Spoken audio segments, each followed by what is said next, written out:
আল্লাহর নবী বলেন, যেই সমস্ত বান্দাগুলা গুনাহগার থাকবে, নাফরমান থাকবে, যেই সমস্ত বান্দাগুলো আমার হুকুম মানবে না, নবীর তরিকা অনুযায়ী চলবে না, আল্লাহর নবী বলেন মালাকুল মউত তার সামনে এমন একটা ভয়ঙ্কর আকৃতিতে আসবে রে বাবারে, মালাকুল মউত এমন একটা বড় শরীর, একটা কালো দেহ শরীর বিশিষ্ট একটা শরীর নিয়ে আপনার আমার সামনে আসবে।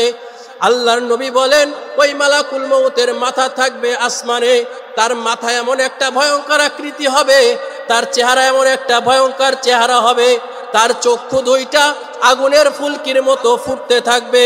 তার ওই দেহটা দেখার সঙ্গে সঙ্গে তার দেহর ভিতর থেকে এমন বড় বড় কালো মোটা মোটা পশম থাকবে, আর ওই পশমের গোড়া দিয়া আগুনের ফুলকি ছিটতে থাকবে, বের হইতে থাকবে।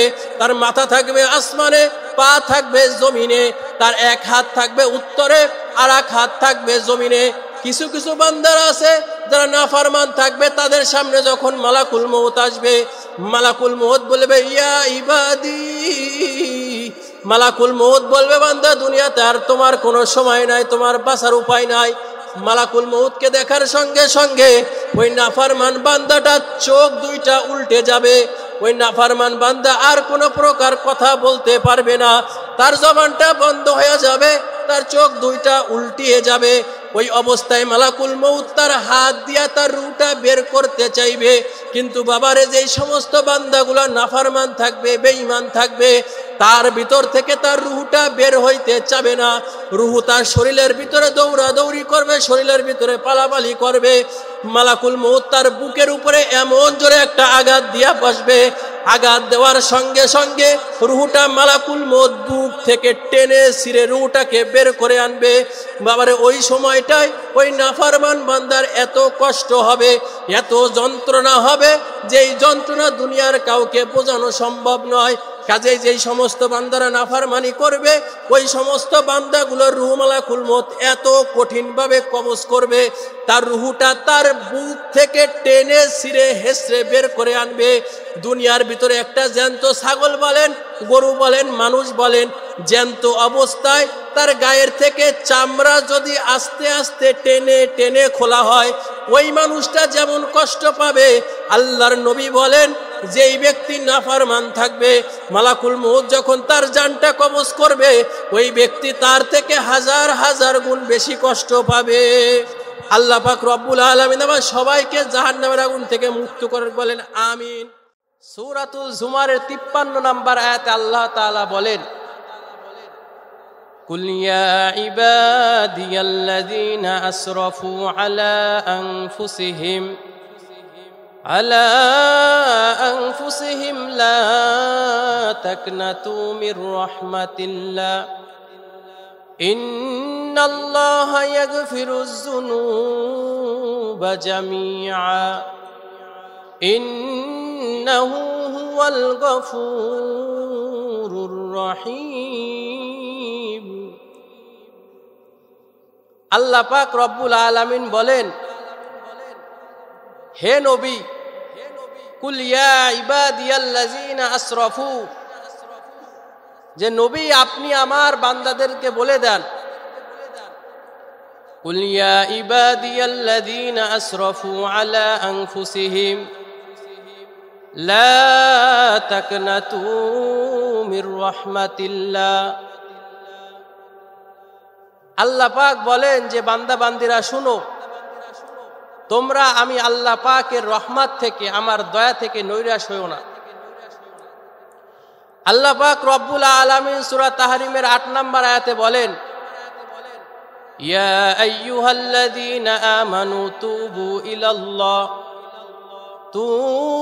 ইলাল্লাহি তাওবাতান নাসুহা।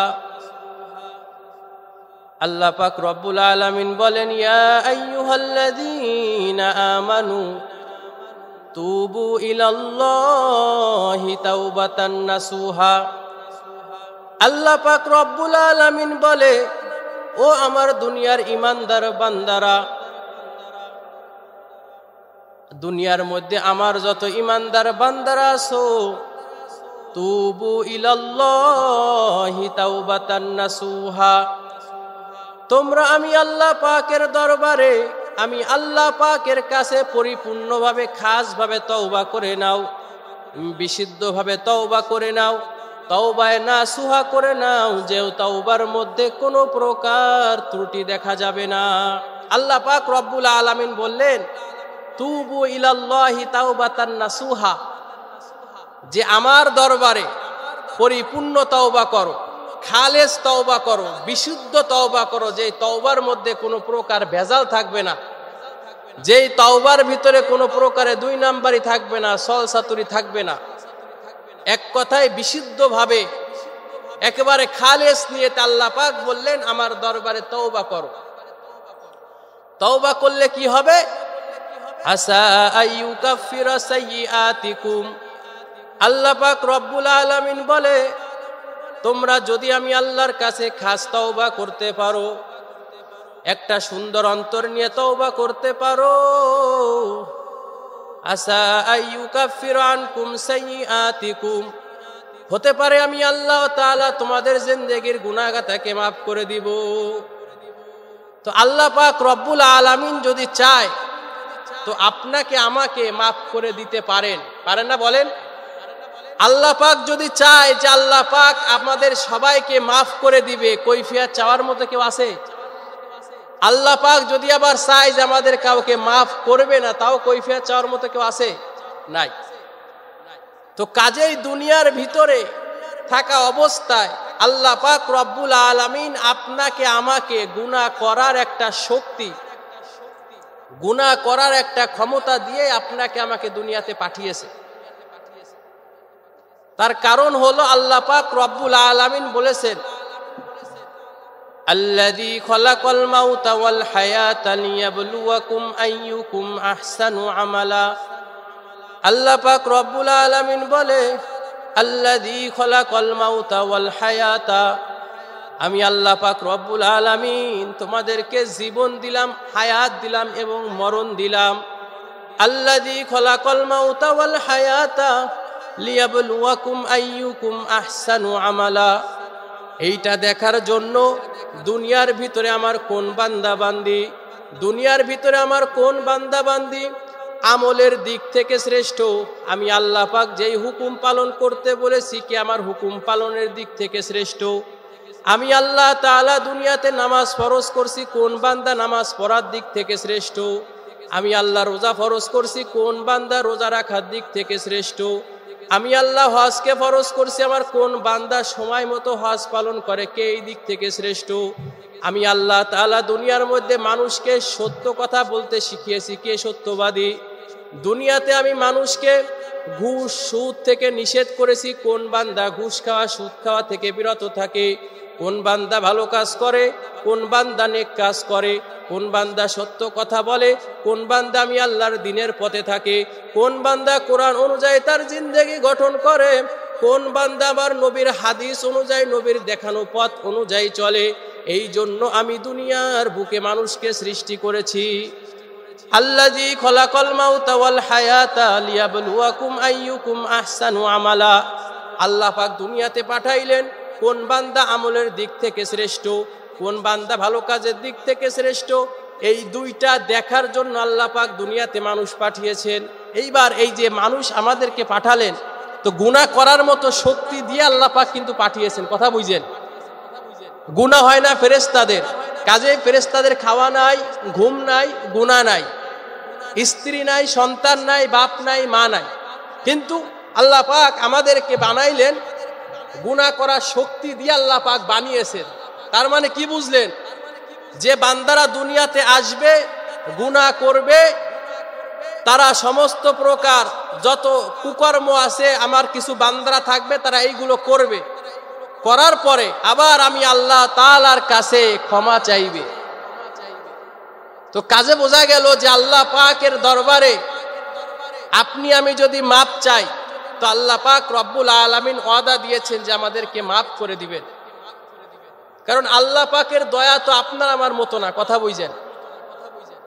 দয়াকে আপনি 100 ভাগ করার পরে 1 ভাগ আল্লাহ পাক রব্বুল আলামিন দুনিয়াতে দিয়েছেন, আর বাকি 99 ভাগ দয়া ভালোবাসা আল্লাহ পাক রব্বুল আলামিন তার নিজের কাছে রেখেছেন। তো দেখেন এই যে এক ভাগ দয়া আল্লাহ পাক রব্বুল আলামিন দুনিয়াতে সমস্ত মানুষ সহ সমস্ত কুলকায়নাত সমস্ত প্রাণীকে দিলেন।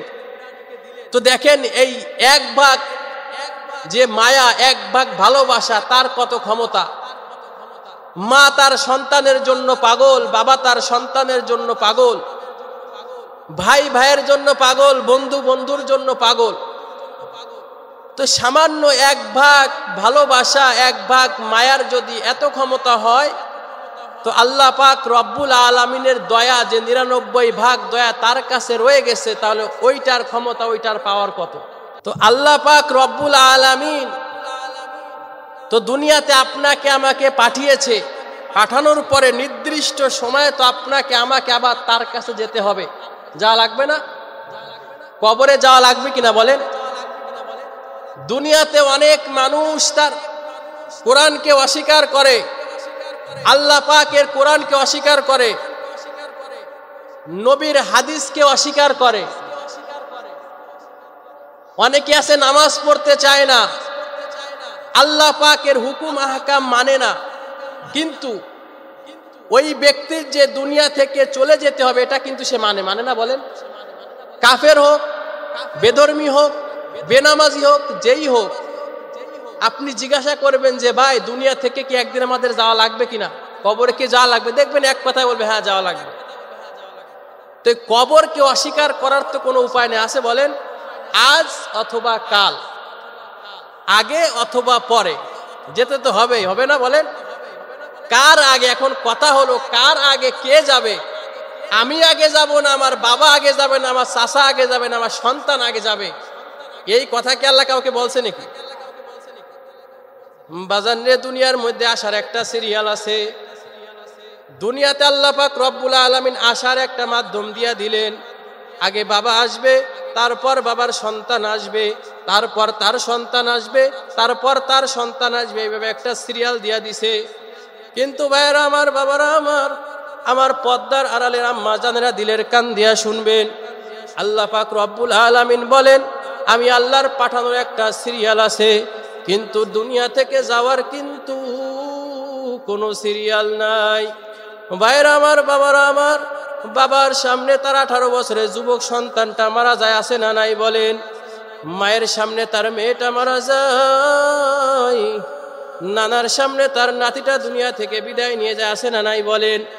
আল্লাহ পাক রব্বুল আলামিন বলেন ইজা জাআ আজালুহুম লা ইস্তাখিরুনা সাআতাও ওয়া লা ইস্তাকদিমুন। আল্লাহ পাক বলো আমার বান্দা বান্দিরা, যখন দুনিয়া থেকে যাওয়ার সময় হবে, ইজা জাআ আজালুহুম, যখন দুনিয়া থেকে তোমাদের সময়টা ফুরিয়ে আসবে, লা ইস্তাখিরুনা সাআতাও ওয়া লা ইস্তাকদিমুন, 1 সেকেন্ড আগেও হবে না, 1 সেকেন্ড পরেও হবে না।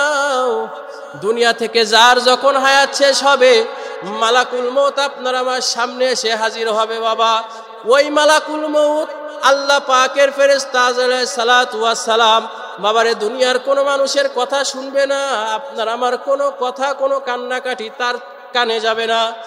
আপনি যদি বলেন আজরাইল তোমাকে ঘুষ দিলাম, তুমি কি চাও বলো, তোমাকে আমি দুনিয়ার সব দিব, আমাকে আর 2টা মিনিট সময় দাও। বাবারে মালাকুল মউত কিন্তু আপনাকে আমাকে সময় দিবে না। আপনার আমার যখন মউতের সময় হবে, আপনার আমার যখন হায়াতটা শেষ হয়ে যাবে, মালাকুল মউতকে আল্লাহ পাক রব্বুল আলামিন আজরাইলকে বলবে, ও আজরাইল ওই সদ্দারডাঙ্গার জমিনে যাও, আমার অমুক বান্দার সময় আর বাকি নাই। বাবারে আপনার আমার সামনে যখন মালাকুল মউত চলিয়া আসবে, 1 সেকেন্ড সময় আপনি আমি পাবো না, একেবারে সময় মতো কিন্তু মালাকুল মউত আপনার আমার সামনে হাজির। আপনি বাড়িতে শুয়ে আছেন, বাড়িতে বসে আছেন, বা রাস্তাঘাটে যেখানেই থাকেন না কেন, মালাকুল মউত আপনাকে 1 সেকেন্ড সময় দিবে না, 1 মিনিট সময় কিন্তু মালাকুল মউত আপনাকে দিবে না। কাজেই বাজান রে, দুনিয়াতে আসছি, দুনিয়াতে যেতে হবে, যাওয়ার কিন্তু কোনো সিরিয়াল নাই। শুধু তাই নয়, দুনিয়া থেকে কখন যাব, কোন টাইমে যাব, কোন দিন যাব, কেউ কিন্তু জানে না। জানেন কি বলেন? দুনিয়ার কোনো মানুষের ক্ষমতা নাই, কোনো নবীও জানে নাই, কোনো রসুল জানে না, কোনো পীর মাশায়েখ জানে না, কোনো সাধারণ মানুষ জানে না, কেউ জানে না দুনিয়া থেকে কার কখন যেতে হবে। কাজেই দুনিয়া থেকে যাওয়া লাগবে, এর সময় মানেন তো? এখন যাওয়া লাগবে এটা ঠিক, কিন্তু কে কখন যাবে এটা আমরা কেউ জানা আছে কারোর জানা নাই। কাজেই দুনিয়া থেকে যেতে হবে এটা যেমন ঠিক, কবরে যাওয়ার পরে আল্লাহ পাক রব্বুল আলামিনের প্রশ্নের সম্মুখীন হতে হবে এটাও ঠিক। এখন প্রশ্ন হলো তিনটা। কয়টা বলেন? কথা বলেন। প্রশ্ন কয়টা? দুনিয়াতে যত পরীক্ষা, স্কুল কলেজ মাদ্রাসায় যত পরীক্ষা হয়, পরীক্ষা হওয়ার আগে, পরীক্ষা শুরু হওয়ার আগে কি প্রশ্ন ফাঁস হওয়ার কোনো সিস্টেম আছে? পরীক্ষা যখন ঘন্টা দেয় তখনই তো প্রশ্ন হাতে পায়। কথা বোঝেন নাই? যখন ঘন্টা দিবে প্রশ্ন তখনই দেবে স্যারেরা। তো আল্লাহ পাক রব্বুল আলামিনের সিস্টেম তো একটু ভিন্ন।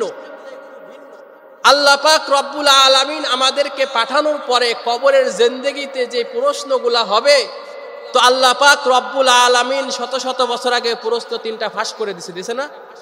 প্রশ্ন হবে তিনটা। আল্লাহ পাকের ফেরেশতা কবরের ভিতরে প্রশ্ন করবে, মান রব্বুক, তোমার রব কে? বলেন, রব কে বলেন? আচ্ছা। 2 নাম্বার প্রশ্ন হবে মান দীনুকা, ইসলাম। 3 নাম্বার প্রশ্ন হাদিসের ভিতরে পাওয়া যায় বিভিন্ন ব্যাখ্যায়। কেউ কেউ বলেন যে নবীর একটা আকৃতি মুদ্দারের সামনে দেখানো হবে যে মান হাজার রজুল, এই ব্যক্তিকে। তো এই কথা বলে ওই মুদ্দারকে ফেরেশতারা প্রশ্ন করবে মান হাজার রজুল, এই ব্যক্তিকে, এই ব্যক্তি সম্পর্কে তোমার ধারণা কি? তো এখন তো বলে দিলেন, আমি বললাম, প্রশ্ন করলাম মান রব্বুক, আপনারা বললেন আল্লাহ। আমি বললাম মান দীনুক, আপনারা বললেন ইসলাম। আমি বললাম মান হাজার রসুল, আপনারা বললেন মুহাম্মদ সাল্লাল্লাহু আলাইহি ওয়াসাল্লাম। বাজান, এই মাঠে বসে যত সহজে প্রশ্নটার উত্তর দিলেন, 3.5 হাত মাটির নিচে যাওয়ার পরে কিন্তু উত্তরটা এত সহজ হবে না। বলতে পারেন হুজুর আমি সারাদিন ফেলায় 3টে প্রশ্ন মুখস্থ করেছি, আমি কবরে যাই এবার প্রশ্ন করার আগে আমি সব করে দেবো, হবে? বলেন হবে? আপনি কোন হুজুর আপনি আবার প্রশ্ন ধরেন, আমার সব মুখস্থ, 3টে এবার পানির ঠুটস্থ হয়ে গেছে আমার, ফেরেশতারা প্রশ্ন করার আগে আমি ওকে উত্তর দিয়ে দেবো, এরকম হবে কাজ? এভাবে হবে? বলেন তো কি লাগবে? আল্লাহ পাক রব্বুল আলামিন বলেন, ইয়া আইয়ুহাল্লাযীনা আমানু, ইয়া আইয়ুহাল্লাযীনা আমানু হাক্কা তুকাতিহি ওয়ালা তামুতুন্না ইল্লা ওয়া আনতুম মুসলিমুন। আল্লাহ পাক রব্বুল আলামিন বলেন, ইয়া আইয়ুহাল্লাযীনা আমানু, হে ঈমানদারগণেরা, হাক্কা তুকাতিহি, আমি আল্লাহকে ভয় করো, ভয় করার মতো। কথা বোঝেন নাই? আল্লাহ পাক রব্বুল আলামিনকে ভয় করা লাগবে, ভয় করার মতো। ওয়ালা তামুতুন্না ইল্লা ওয়া আনতুম মুসলিমুন। আল্লাহ পাক রব্বুল আলামিন বলে, ও বান্দা বান্দিরা, 3.5 হাত মাটির নিচে মুসলমান না হইয়া কেউ মইরো না। ওয়ালা তামুতুন্না ইল্লা ওয়া আনতুম মুসলিমুন। আল্লাহ পাক বলে মুসলমান না হইয়া কেউ কবরে আসবা না। বাজান, প্রশ্ন হইতে পারে, হুজুর আমরা সবাই তো মুসলমান, সবাই তো নামাজি, আমরা সবাই তো ইসলাম ধর্মের লোক, তো আল্লাহ পাক রব্বুল আলামিন আবার কেন মুসলমান হইতে বললেন? তো আল্লাহ পাক রব্বুল আলামিন বললেন যে মুসলমান না হয়ে মরবা না। তার কথা হলো যে মুসলমান, পরিপূর্ণ মুসলমান হয়ে তারপর দুনিয়া থেকে যেতে হবে।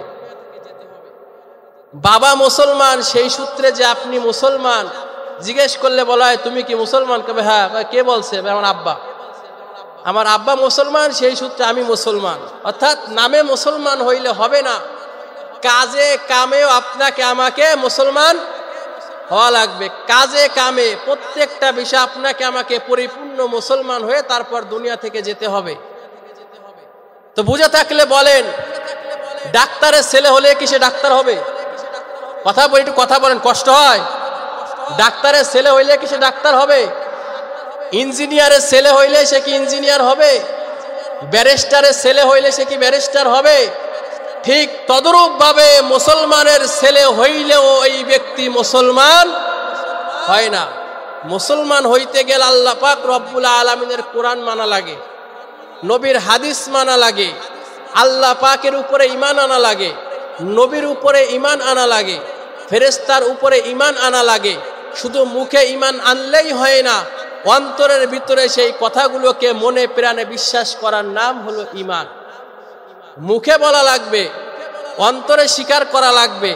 মুখে বললাম, অন্তরে স্বীকার করলাম, কাজে কর্মে প্রকাশ করলাম না, তাহলে হবে না। কিন্তু মুখে বলা লাগবে, অন্তরে স্বীকার করা লাগবে, কাজে কর্মে ওইটাকে পরিচয় করতে হবে, কাজে কর্মে তাকে ফলাইতে হবে। এটার নামই হলো ঈমান।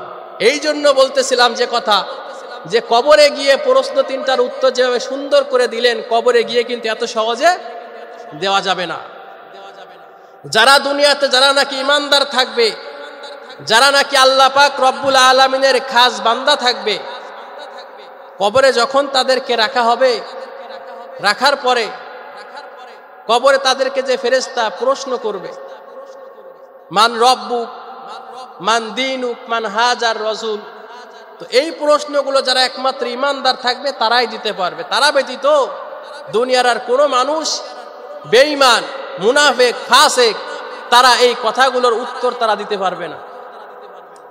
এই জন্য আল্লাহ পাক রব্বুল আলামিন বললেন, ইয়া আইয়ুহাল্লাযীনা আমানু তুবু ইলাল্লাহি তাওবাতান নাসুহা, যে ঈমানদারেরা আমি আল্লাহ পাকের কাছে তওবা করো, পরিপূর্ণ তওবা, বিশুদ্ধ তওবা, খালেস নিয়তে তওবা করো, ভবিষ্যতে গুনাহ করবা না, এই নিয়তে আমি আল্লাহ পাকের কাছে তওবা করো। তো আল্লাহ পাকের কাছে তওবা করার দরকার আছে না নাই? আমাদের সবার গুনাহ আছে না? এইখানে বুকে হাত দিয়ে কেউ বলতে পারবেন যে আমার কোনো গুনাহ নেই? আছেন কেউ? সবার গুনাহ আছে। তো কেমন গুনাহ?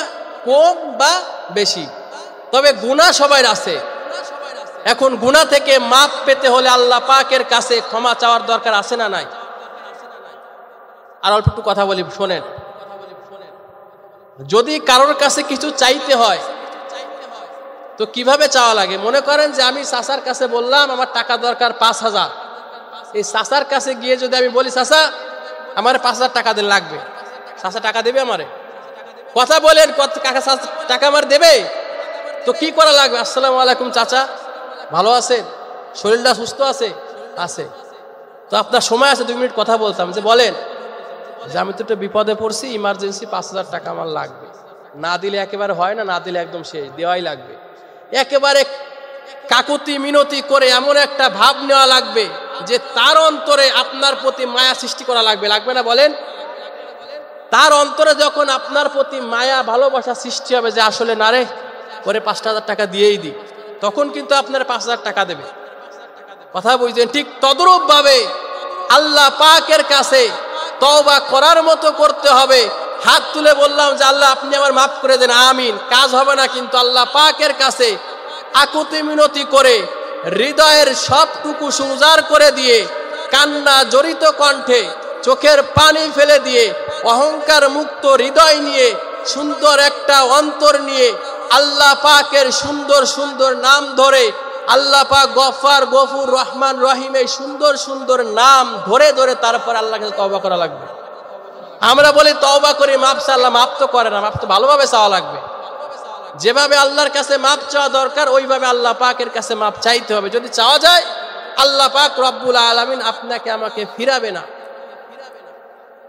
আল্লাহ পাক রব্বুল আলামিন এই জন্য বললেন, আর আল্লাহ নবী সাল্লাল্লাহু আলাইহি সাল্লাম হাদিসের ভিতরে বলেন, আত-তাইবু মিনাজ যামবি কামান লা যামবালা।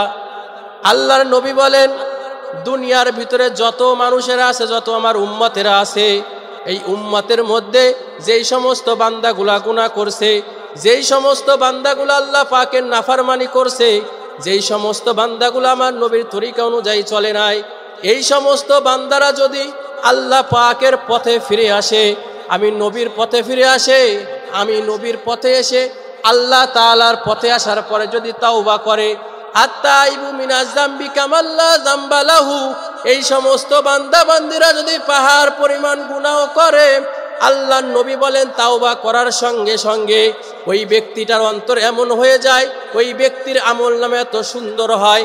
আত-তাইবু মিনাজ যামবি কামান লা যামবা লাহু, পাহাড় পরিমাণ গুনাহ করার পরে যদি তওবা করে নেয়, তওবা করার পরে আল্লাহ পাক রব্বুল আলামিন যদি তার তওবাটা ক্ষমা করে দেয়, আল্লাহ পাক যদি তার তওবা কবুল করে নেয়, আল্লাহর নবী বলেন কেমন যেন ওই ব্যক্তি কোনোদিন গুনাহ করে নাই। অর্থাৎ গুনাহ করার দ্বারা তওবা করার পর, গুনাহ হওয়ার পরে তওবা করার পরে আল্লাহর নবী বলেন, কোনো বান্দা যদি তওবা করে, আকাশ পরিমাণ পাহাড় পরিমাণ গুনাহ করেছে, করার পরে তওবা যদি খালেস নিয়তে করে, আল্লাহর নবী বলেন ওই বান্দাটা, ওই উম্মতটা কেমন জানি একেবারে নিষ্পাপ শিশুতে পরিণত হয়ে যায়। কাজেই তওবা করা লাগবে না? দুনিয়াতে তো আমাদের সবারই গুনাহ হয়, আর আল্লাহ পাক রব্বুল আলামিন বললেন, লা তাকনাতু মির রাহমাতিল্লাহ, আমার রহমত থেকে, আমার দয়া থেকে নৈরাশ হওয়া যাবে না। আল্লাহ পাক রব্বুল আলামিন দুনিয়াতে 100 ভাগের ভালোবাসা থেকে 1 ভাগ দিলেন, মনে আছে তো? 100 ভাগ ভালোবাসা আল্লাহর কাছ থেকে, ওইখান থেকে আল্লাহ পাক রব্বুল আলামিন 1 ভাগ ভালোবাসা দুনিয়াতে দিলেন। দেওয়ার পরে এই ভালোবাসার, এই 1 ভাগ ভালোবাসার, 1 ভাগ মায়ার, এত ভালোবাসা, এই মায়ার জন্য দুনিয়ায় মানুষ মানুষের জন্য পাগল, স্বামী স্ত্রীর জন্য পাগল, মা সন্তানের জন্য পাগল, ঠিক না বলেন? আর বাকি 99 ভাগ দয়া তো আল্লাহ পাকের কাছে থেকে গেছে। এই দয়া দিয়ে যদি আল্লাহ পাক রব্বুল আলামিন চায় তো আপনাকে আমাকে মাফ করে দিতে পারেন। এই জন্য ভাইরা আমার, দুনিয়ার ভিতরে গুনাহটা হওয়া স্বাভাবিক। গুনাহ আমার দ্বারাও হতে পারে, আপনার দ্বারাও হতে পারে, তবে গুনাহ হওয়ার পরে কাজ হবে একটা, সেটা কি বলেন?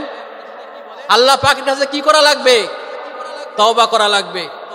বাজানে, দুনিয়ার ভিতরে আমরা যখনই কোনো গুনাহ করি, আমরা যখনই কোনো অন্যায় কাজ করি, একটা উদাহরণ দিলে বুঝবেন। যখন সন্তান অন্যায় করে, সন্তান অপরাধ করে, যদি আপনার আমার সন্তানটা এমন কোনো অপরাধ করে ফেলে যেটা ক্ষমাযোগ্য নয়, এত আদরের মা, এত আদরের বাবা, যেই বাবা তার সন্তানের প্রতি এত মায়া, মায়ের প্রতি এত মায়া, যখন কোনো বান্দা সমাজের ভিতরে কোনো সন্তান একটা অপকর্ম করে, কোনো ভুল কাজ করে, ওই ভালোবাসার মা, ভালোবাসার বাবা এমন একটা কথা বলে যে আজ থেকে তুমি আমার সন্তান ছিলে, আজ থেকে তোমাকে আমি কোনো পরিচয় দিব না। বাবা বলে, তুই এতদিন আমার সন্তান ছিলি, তুই যে গুনার কাজ করছো, তুই সমাজে যে অপকর্ম করেছো, এই অপকর্ম করার কারণে আজ থেকে আমি তোকে আর সন্তান বলে স্বীকার করলাম না। তুই যে গুনার কাজটা করেছো, তুই সমাজের ভিতরে যে চুরি করেছো, তোর কারণে আমি পিতারাজ মান সম্মান চলে গেছে, কাজে তোকে আমি আর ক্ষমা করব না, তুই আজ থেকে আমার সন্তান না। আছে না নাই? দুনিয়াতে আমি যদি একটা অপরাধ করি, আমার মাও বলবে তুই আমার সন্তান না, বাবাও বলবে তুই আমার সন্তান না, আজ থেকে তোমাকে আমি পরিচয় দিব না, তোমার রাস্তায় তুমি যাও, আমার রাস্তায় আমি যাই। কিন্তু ভাইরা আমার, বাবারা আমার, আপনি আমি তো আল্লাহ পাক রব্বুল আলামিনের বান্দা। আপনার আমার যদি পাহাড় পরিমাণ গুনাহ হয়, জমিন পরিমাণ যদি আপনার আমার গুনাহ হয়ে যায়, যাওয়ার পরে আল্লাহ পাক রব্বুল আলামিন আপনাকে আমাকে কিন্তু দূর দূর করে তাড়িয়ে দেয় নাই।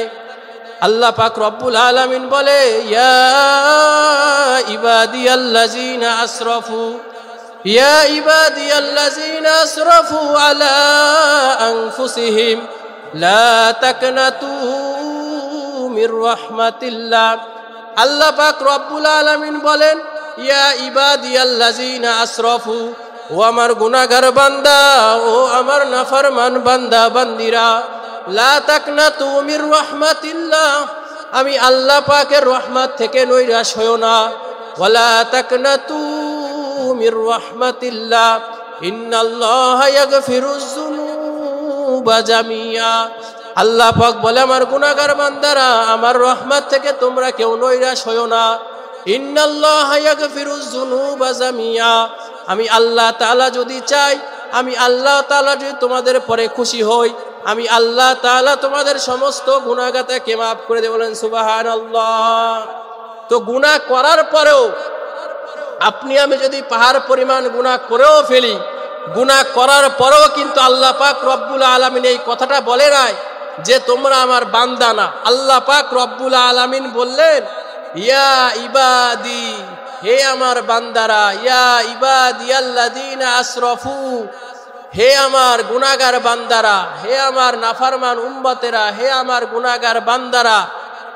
আল্লাহ পাক চাইলে তো বলতে পারতেন যে হে বান্দারা। আল্লাহ পাক কিন্তু এই কথা বলে নাই।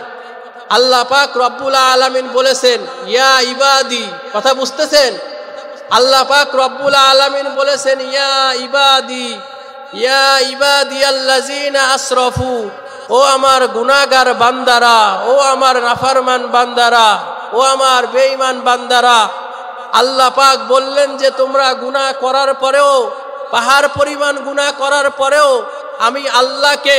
আমি আল্লাহর হুকুম না মানার পরেও, আমি আল্লাহকে না সেজদা না দিলেও, আমি আমার নবীকে না চিনলেও, নবীর সুন্নাত অনুযায়ী আমল না করলেও, ইয়া ইবাদি, হে আমার বান্দা, হে আমার বান্দা, হে আমার বান্দারা। কি বুঝলেন? আল্লাহ পাক রব্বুল আলামিন আপনাকে আমাকে ভুলে যায় না। আল্লাহ পাক রব্বুল আলামিন আপনাকে আমাকে ভুলে না। দুনিয়াতে সামান্য অপরাধ করার পরে আপনার আমার মা আপনাকে আমাকে পরিচয় দেয় না, বাবা আপনাকে আমাকে পরিচয় দেয় না, সমাজের বন্ধু বান্ধব আপনাকে আমাকে দেখলে তাদের মুখ আড়াল করে নেয়, আপনাকে আমাকে দেখলে আরেক দিকে চলে যায়। কিন্তু সমাজে সামান্য পরিমাণ অপরাধ করার কারণে, আমি যদি সমাজে একটা অপরাধ করি আপনি আর আমার কাছে আসবেন না, আপনি একটা অপরাধ করলে আমি আপনার কাছে যাব না, বলবো তার কাছে গেলে লোকজন আমাকে খারাপ বলবে, লোকজন আমাকে ভাববে আমিও মনে হয় তার দলের লোক। কথা বোঝেন না? মনে হয় সমাজে যদি, এলাকায় যদি একটা ছেলে চুরি করে ধরা খায়, তার কাছে আর কেউ যাবে বলেন? ওর বন্ধু বান্ধব আর ওর সাথে মেশবে, ওর মা ওরে পরিচয় দেবে, ওর বাবা ওরে পরিচয় দেবে, কেউ ওরে পরিচয় দেবে না। কিন্তু আল্লাহ পাক রব্বুল আলামিন বললেন, বান্দারা তোমরা যত বড়ই গুনাহ করো না কেন, গুনাহ করতে করতে যদি পাহাড় পরিমাণ গুনাহ করে ফেলো, ইয়া ইবাদি, তারপরও তুমি আমার বান্দা, তারপরও তুমি আমার বান্দা, আমি আল্লাহ তাআলা তোমাকে বলি নাই। তো কি বুঝলেন? আল্লাহ পাকের কাছে তওবা করার দরকার আছে না নাই? বলেন কেমন তওবা করা লাগবে? খালেস নিয়তে আল্লাহ পাকের কাছে তওবা করা লাগবে। কেননা কবরে যাওয়ার পরে আমার কবরের উত্তর, আমার প্রশ্নের উত্তর আমি দিব, আপনার প্রশ্নের উত্তর আপনি দিবেন। দুনিয়াতে যতই টাকা পয়সা থাকুক, সম্পদ থাকুক, কবরে কোনো কাজে আসবে? কথা একটু জোরে বললেন, কবরে কোনো কাজে আসবে সম্পদ? দুনিয়াতে আমার 100 বিঘা সম্পদ আছে, আমার কি এক বিঘা কবর খুঁজছে আমার কি ওইখানে রাখবে? যে আমার 500 বিঘা সম্পত্তি আছে, আমার 1 বিঘা সম্পত্তি দিয়ে কবর খুঁজছে, 1 বিঘার ভিতরে কি আমার রাখবে? কতটুক জায়গায় রাখবে? যে লোকটা সমাজের ভিতরে গাড়ি বাড়ি নাই, থাকার জায়গা নাই, তার জন্য জায়গা বরাদ্দ কয় হাত? যে ফকির তার জন্য জায়গা বরাদ্দ কয় হাত? যে কোটিপতি তার জন্য জায়গা বরাদ্দ কয় হাত? 3 হাতের থেকে বেশি পাওয়ার কোনো উপায় আছে? নাই। যে ব্যক্তি ফকির তার কাপনের কাপড় কয়টা? যে ব্যক্তি ধনী তার কাপনের কাপড় কয়টা? যেই ব্যক্তি ধনী তার কাপড়ের গজেরও যেই দাম, যেই ব্যক্তি ফকির তার কাপড়েরও। কে দুনিয়াতে কোটিপতি লাখ লাখ টাকার জামা গায়ে দিছে, ভালো ভালো কাপড়ের গজের জামা পরছে, আর ফকির যারা ছিল সেরা প্যান্ট সেরা জামা পরছে। কবরে যখন যাবে তখন উভয়ের পোশাক এক না ভিন্ন? বললেন তাহলে কবরে যাওয়ার যে পোশাক, ওই পোশাকটা তো আপনার আমার এক। কবরে যাওয়ার পরে প্রশ্ন, যে ব্যক্তি ধনী ওই ব্যক্তির জন্য কি ভিআইপি আলাদা কোনো প্রশ্ন আছে? কে ঘুষ দিলে প্রশ্ন সহজ করার সিস্টেম আছে? যে ব্যক্তি গরিব তার জন্য কি আলাদা কোনো কঠিন প্রশ্ন? 3টা প্রশ্ন একই। তাহলে যার যার কবর সলভ করা হবে, তাকে তাকে উত্তরও তার দেওয়া লাগবে। কাজেই আপনার কবরের উত্তর আপনি দিবেন, আমার কবরের উত্তর আমি দিব। এখন উত্তর দিতে গেলে শুরুতে যে কথাটা বলতেছিলাম, যে এখন মাঠে বসে উত্তর দিয়ে দিলেন, 2 সেকেন্ডের ভিতরে 3টা উত্তর দিলেন, কবরে গেলে কি এইভাবে উত্তর দেওয়া যাবে? বললেন কে যাবে না? আমি তো মুখস্থ আছে, আমি কবরে গিয়ে দিলাম উত্তর, হবে না? কি লাগবে ভিতরে? কি লাগবে? ঈমান লাগবে, আল্লাহ পাক রব্বুল আলামিনের ভয় আপনার আমার অন্তরে থাকা লাগবে। বাজানে দুনিয়া থেকে যখন আপনার আমার মৌতের সময় হবে, মালাকুল মউত আলাইহিস সালাতু ওয়াস সালাম আপনার আমার সামনে এসে হাজির হয়ে যাবে। বাবারে হাদিসের মধ্যে পাওয়া যায়, মালাকুল মউত যখন বান্দার সামনে আসবে, আল্লাহ পাক রব্বুল আলামিন মালাকুল মউতকে হুকুম করবে, ও মালাকুল মউত, অমুক এলাকায় আমার অমুক বান্দার আর সময় নাই, যাও। মালাকুল মউত আপনার আমার সামনে আসবে। আল্লাহ পাকের হাবিব সাল্লাল্লাহু আলাইহি ওয়াসাল্লাম বলেন, দুনিয়ার মধ্যে যেই সমস্ত বান্দা বান্দিরা নাফরমান থাকবে, যেই সমস্ত বান্দা বান্দিরা গুনাহ করবে, যেই সমস্ত বান্দা বান্দিরা অপকর্ম করবে, দুনিয়াতে যেই বান্দা বান্দিরা আল্লাহর নবী বলেন আমার যে উম্মতেরা দুনিয়ার ভিতরে নাফরমানি করবে, আমি আল্লাহর কোরআনকে মানবে না, নবীর হাদিসকে মানবে না, নামাজ পড়বে না, রোজা রাখবে না, কোনো ভালো কাজ করবে না, দুনিয়ার ভিতরে যত প্রকার অপকর্ম আছে ওই কিছু কিছু বান্দারা থাকবে অপকর্মগুলা করবে, নাফরমানের কাজ করবে, পাপ কাজ করবে, আকাম কুকাম যা আছে সব করবে। আমি আল্লাহ পাক রব্বুল আলামিন সুদকে হারাম করিয়া দিছি, কিছু কিছু বান্দারা থাকবে দুনিয়ার ভিতরে সুদ খাইতে থাকবে। আমি আল্লাহ ঘুষকে হারাম করছি, কিছু কিছু বান্দারা ঘুষ খাইতে থাকবে। আল্লাহ নবী বলেন ওই সমস্ত বান্দা বান্দিরা যখন দুনিয়াতে তাদের মৌতের সময় হবে, মালাকুল মউত তাদের সামনে কেমন অবস্থায় আসবে জানেননি? আল্লাহ পাক রব্বুল আলামিন বলেন মালাকুল মউত ওই সমস্ত বান্দা বান্দির কাছে আসবে।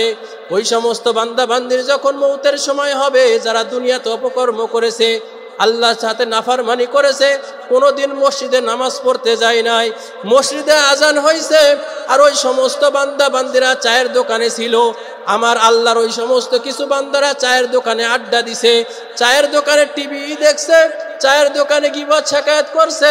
আমার আল্লাহ তাআলা বলে মসজিদে আজান হইল, কিন্তু যেই নাফরমান বান্দাগুলো মসজিদের দিকে গেল না। বাবারে আপনার আমার মধ্যে কি সামান্য পরিমাণ বিবেকও নাই যে আল্লাহ পাক রব্বুল আলামিন আপনাকে আমাকে এত বড় একটা হায়াত দিছে রে বাবা, আপনি আমি না চাইতে আল্লাহ পাক রব্বুল আলামিন আপনাকে আমাকে দুনিয়ায় পাঠাইছে, আপনি আমি না চাইতে আল্লাহ পাক রব্বুল আলামিন আপনাকে আমাকে হাত দিছে, পা দিছে, কথা বলার শক্তি দিছে রে বাবা।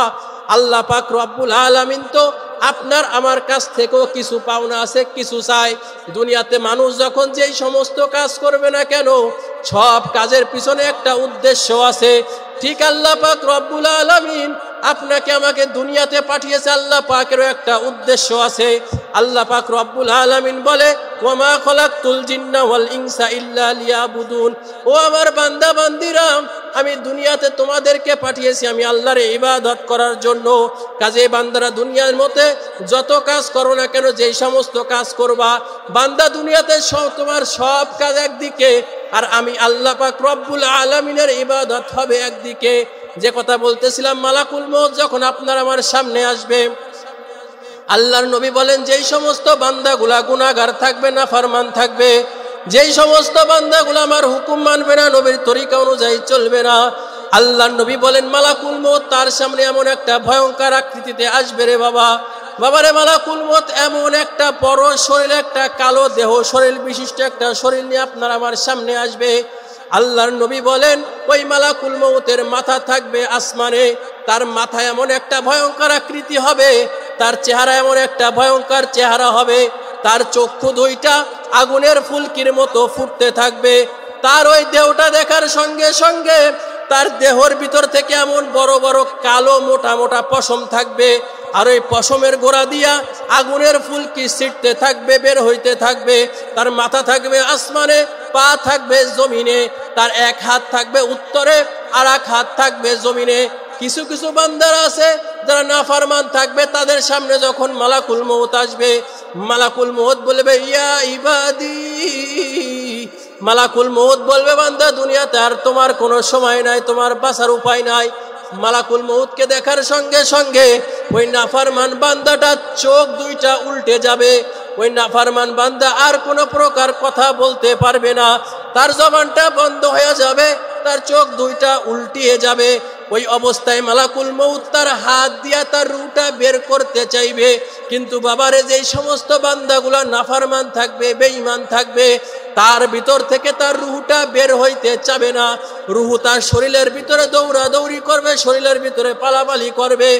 মালাকুল মউত তার বুকের উপরে এমন জোরে একটা আঘাত দিয়া বসবে, আঘাত দেওয়ার সঙ্গে সঙ্গে রুহটা মালাকুল মউত বুক থেকে টেনে ছিঁড়ে রুহটাকে বের করে আনবে। বাবারে ওই সময়টায় ওই নাফরমান বান্দার এত কষ্ট হবে, এত যন্ত্রণা হবে, যেই যন্ত্রণা দুনিয়ার কাউকে বোঝানো সম্ভব নয়। কাজেই যেই সমস্ত বান্দারা নাফরমানি করবে ওই সমস্ত বান্দাগুলোর রূহ মালাকুল মউত এত কঠিনভাবে কবজ করবে, তার রূহটা তার বুক থেকে টেনে ছিঁড়ে হেসড়ে বের করে আনবে। দুনিয়ার ভিতরে একটা জ্যান্ত ছাগল বলেন, গরু বলেন, মানুষ বলেন, জ্যান্ত অবস্থায় তার গায়ের থেকে চামড়া যদি আস্তে আস্তে টেনে টেনে খোলা হয়, ওই মানুষটা যেমন কষ্ট পাবে, আল্লাহর নবী বলেন যেই ব্যক্তি নাফরমান থাকবে মালাকুল মউত যখন তার জানটা কবজ করবে ওই ব্যক্তি তার থেকে হাজার হাজার গুণ বেশি কষ্ট পাবে। আল্লাহ পাক রব্বুল আলামিন আমার সবাইকে জাহান্নামের আগুন থেকে মুক্ত করে বলেন আমিন। আল্লাহ পাক বলেন, বান্দা গুনাহ হওয়ার পরে আমার কাছে তওবা কর, আমি আল্লাহর কাছে ক্ষমা চা।